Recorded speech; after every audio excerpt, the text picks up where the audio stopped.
অসমৰ জনজাতিয়ে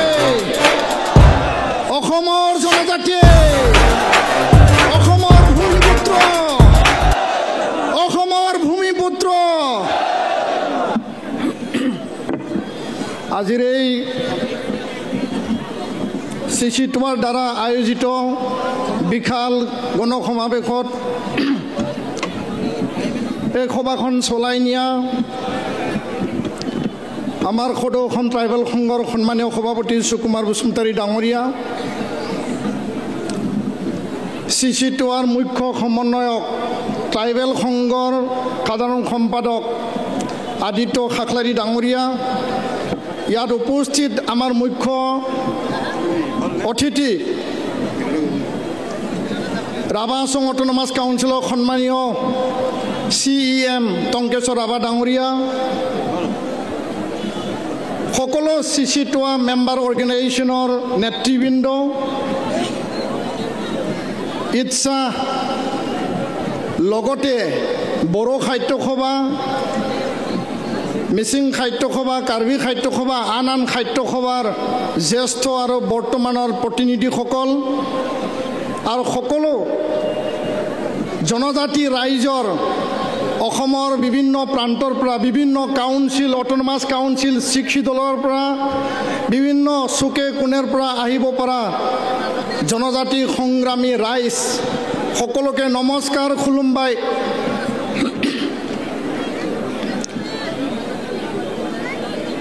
আজি মাত্ৰ ট্ৰেইলাৰে হৈছে, ট্ৰেইলাৰ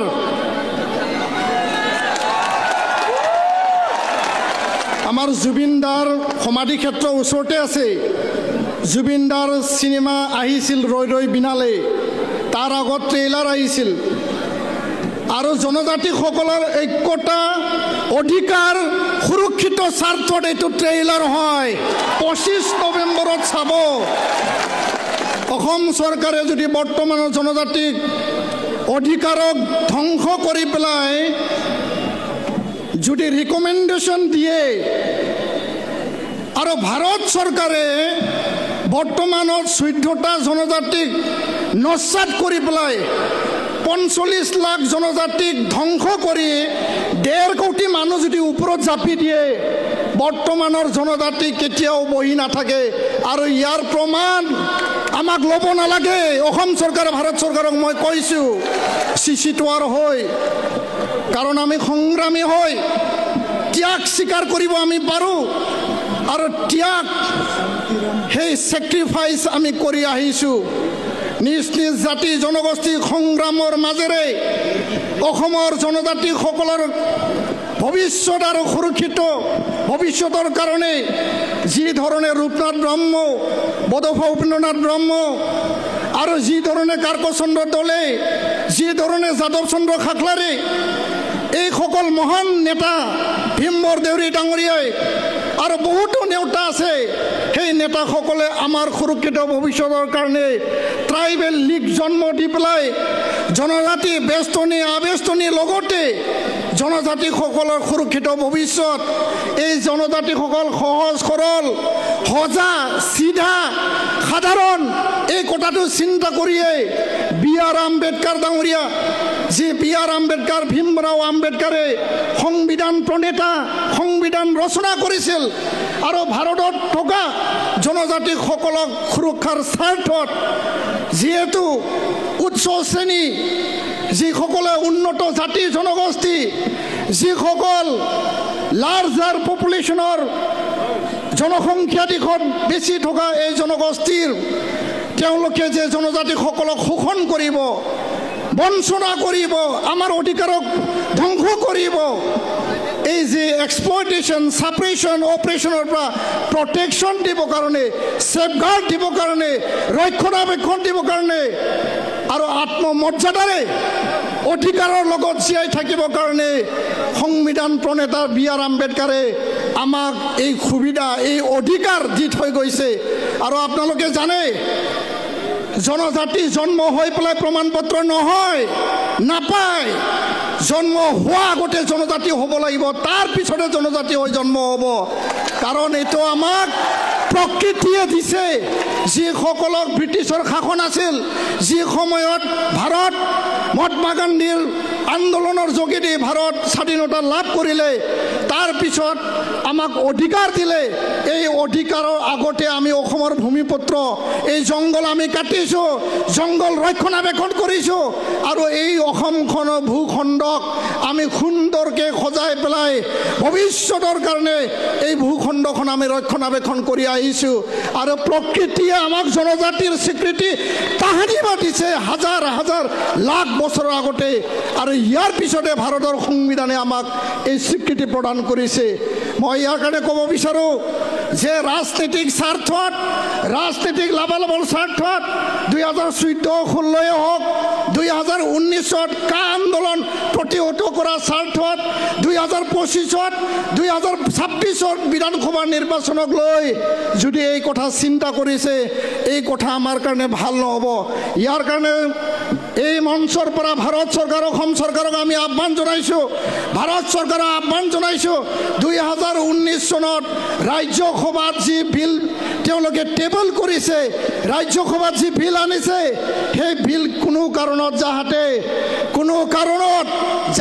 সেই বিল পাছ নহয় তাৰ কাৰণে অসমৰ বৰ্তমানৰ জনজাতিসকল আমি দাবী জনাইছোঁ আহ্বান জনাইছোঁ আমি স্পষ্ট ভাষাৰে কৈছোঁ চিধা ভাষাৰে কৈছোঁ আমি কোনো জাতি জনগোষ্ঠীৰ বিৰোধী নহয় ছয় জনগোষ্ঠীৰ বিৰোধী আমি নহয় তাহাঁতৰ লগত আমি সামাজিক সংঘাত বিচৰা নাই তেওঁলোকৰ লগত আমি সংঘাত আমি বিচৰা নাই কাৰোক আমি হিংসা আমি নিবিচাৰোঁ কাকো আমি অন্যায় নকৰোঁ কিন্তু কথাটো হ'ল স্পষ্ট যে অধিকাৰ ল'বলৈ যাওঁতে অধিকাৰৰ কথা ক'বলৈ যাওঁতে আমাক আঙুলি দেখুৱাই পেলাই যাতে কথা নকয় কাৰণ আমি কাৰো ক্ষতি কৰা নাই কাৰো হিংসা কৰা নাই কাৰো অন্যায় আমি কৰা নাই এই কথাটো মই স্পষ্ট আকাৰে কৈছোঁ সন্মানীয় সংগ্ৰামী ৰাইজ এই কথাটো স্পষ্ট যে 8 বাৰ RGI ৰিজেক্ট কৰাৰ পিছত আৰু বিভিন্ন বক্ৰ পটৰে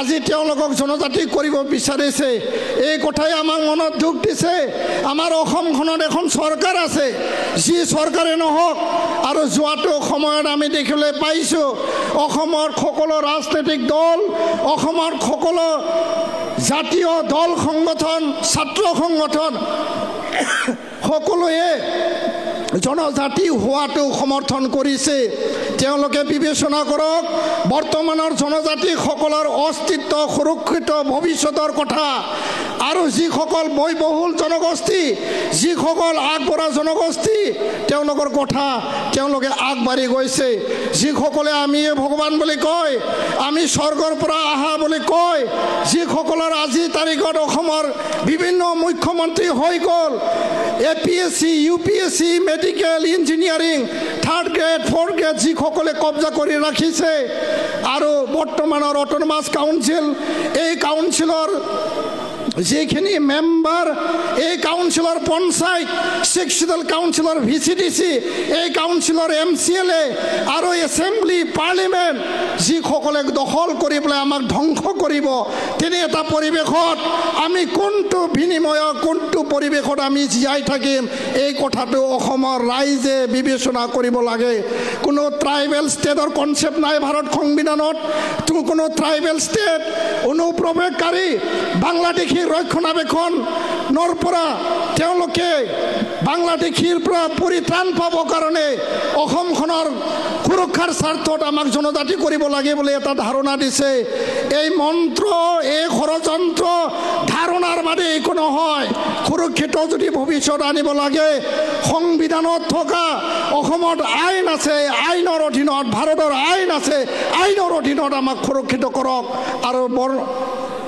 এই সুৰক্ষিত ভৱিষ্যতে বাস্তৱ সন্মত সুৰক্ষিত ভৱিষ্যত হ'ব তো ইয়াৰ কাৰণে মই দীঘলীয়া ক'ব বিচৰা নাই সকলো ৰাইজে আজিৰ পৰা যাই পেলাই নিজৰ অঞ্চলত সভা সমিতি কৰিব আৰু ইয়াৰ পিছত কোকৰাঝাৰত এখন বিশাল ৰেলী হ'ব জোনাইত এখন বিশাল ৰেলী হ'ব ইয়াৰ পিছত মৰিগাঁৱত হ'ব দুধনৈত হ'ব ডিফুত হ'ব আৰু উজনি অসমত ডিব্ৰুগড় নহ'লে শিৱসাগৰত আমি বিশাল সভা আয়োজন কৰিম আমি দেখুৱাই দিম যে জনজাতিসকল শক্তি শক্তিশালী মাত্ৰ নহয়, অধিক শক্তিশালী হয়।